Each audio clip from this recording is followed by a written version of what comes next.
प्यारे बच्चों, आप सभी को नमस्कार। मैं क्लास 10th में गणित एनसीईआरटी चैप्टर 9 में त्रिकोणमिति के कुछ अनुप्रयोग करा रहा हूँ, वो देखते हैं। सबसे पहले बेटा देखिए कुछ अनुप्रयोग कैसे क्या है इस चैप्टर में। थोड़ा सा देखो, इस चैप्टर में हम वास्तव में डायरेक्ट मापन किए बिना ही त्रिकोणमिति का प्रयोग करके विभिन्न वस्तुओं की ऊंचाई और दूरियां ज्ञात करना सीखेंगे। अब बेटा देखते हैं इसमें। अब हम दो कोण होते हैं इसमें, वो कौन कौन से होते हैं उनको देखते हैं। सबसे पहले बेटा यहां से आता है हमारा, ये फर्स्ट नंबर पे हम लिखते हैं यहां से उन्नयन कोण।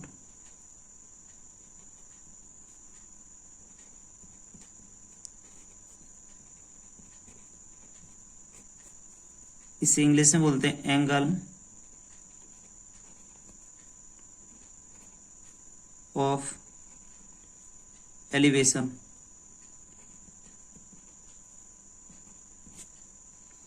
दूसरा होता है बेटा यहां अवनमन कोण।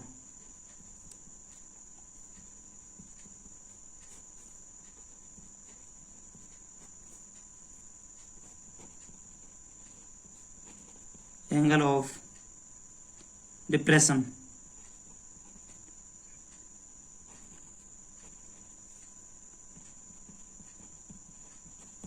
ये दो कोण होते हैं बेटा।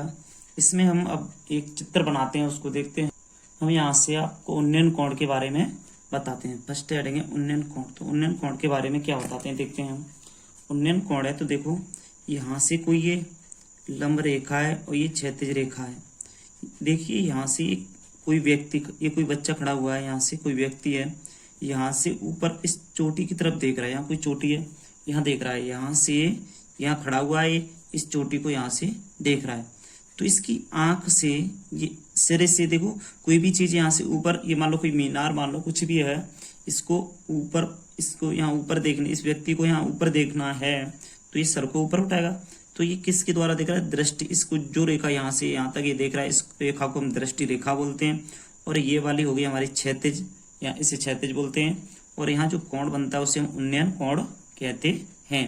ये हमारी क्षैतिज रेखा है, यहाँ से बना हुआ कोण ये उन्नयन कोण होगा। यहाँ की और इस बीच की दूरी को दृष्टि रेखा, मीनार की चोटी और व्यक्ति के बीच की दूरी होगी उसे हम दृष्टि रेखा कहेंगे। और इस मीनार के पाद से, कहने का मतलब इस मीनार के आधार से और यहाँ तक जो इसकी आंख तक की दूरी होगी उसे क्षैतिज रेखा हम कहते हैं। अब इसके बाद इसकी डेफिनेशन बनाते हैं हम। डेफिनेशन में हम क्या लिख सकते हैं देखिए, जब किसी वस्तु को देखने के लिए सिर उठाना होता है, उस स्थिति में दृष्टि रेखा और क्षैतिज रेखा से बने कोण को उस वस्तु का उन्नयन कोण कहते हैं। अब हम आते हैं सेकंड नंबर पे, अवनमन कोण पे। सेकंड नंबर पे हमारा अवनमन कोण।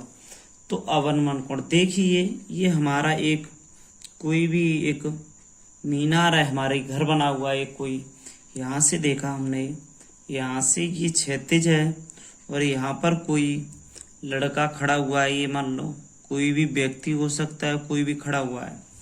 अब यहाँ से देखा मैंने, ये लड़का है, अपनी आंख से यहाँ कोई बॉल डली हुई है, फुटबॉल या कोई सी भी बॉल, कोई भी वस्तु रखी हुई है, इस वस्तु को यहाँ से ये देख रहा है।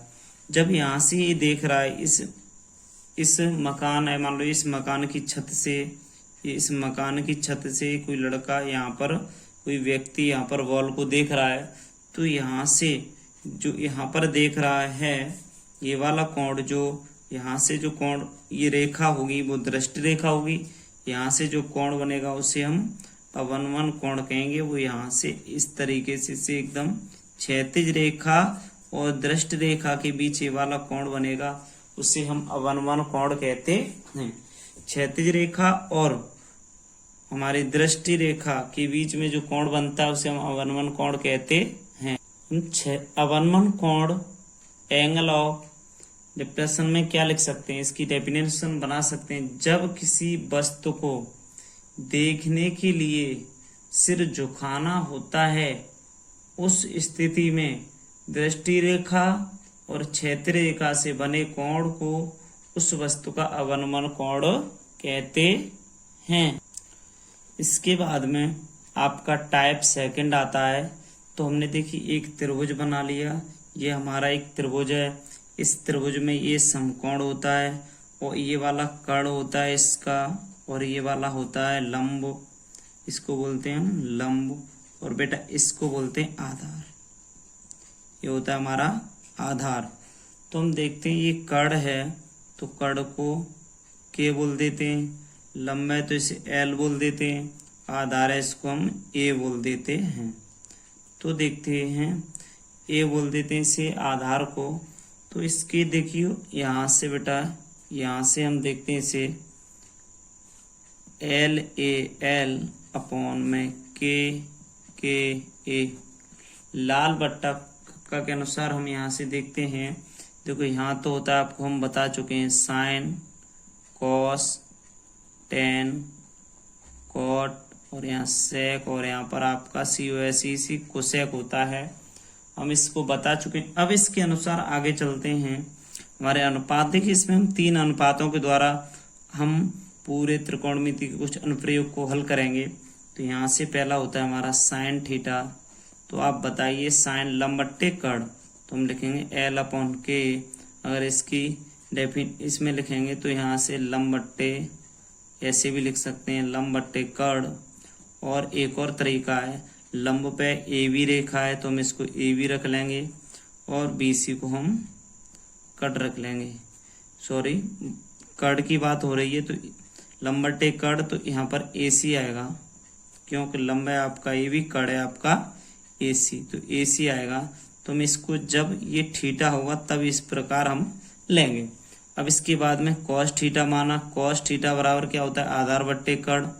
आपका आधार कितना है, यहाँ से आधार देखो हम यहाँ लिखेंगे आधार बट्टे कर्ण, आधार बट्टे कर्ण। आपका आधार है ए, बी सी है आधार, कर्ण है आपका ए सी, आधार बट्टे कर्ण। टेन थीटा बराबर होता है आपका लंब बट्टे आधार, यहाँ होगा लंब बट्टे में होगा आधार, ये लंब बट्टे आधार होता है। और यहाँ से लंब है आपका ए बी, आधार है आपका बी सी, लंब बट्टे आधार यहाँ से निकलेगा। तो इसी के द्वारा हम त्रिकोणमिति के कुछ क्वेश्चनों को हल करेंगे। तो आप आगे इस तरीके से देखिए, ये इसका बेस है और हमें इसमें कोई एक भुजा दी होगी या आधार दिया होगा तो कर्ण और लंब निकाल सकते हैं, अगर लंब दिया होगा तो हम कर्ण निकाल सकते हैं और आधार भी निकाल सकते हैं। किसके, इस थीटा के द्वारा। थीटा की वैल्यू दी होगी। तो देखते हैं हम कैसे हमारे क्वेश्चन सॉल्व होते हैं इसमें।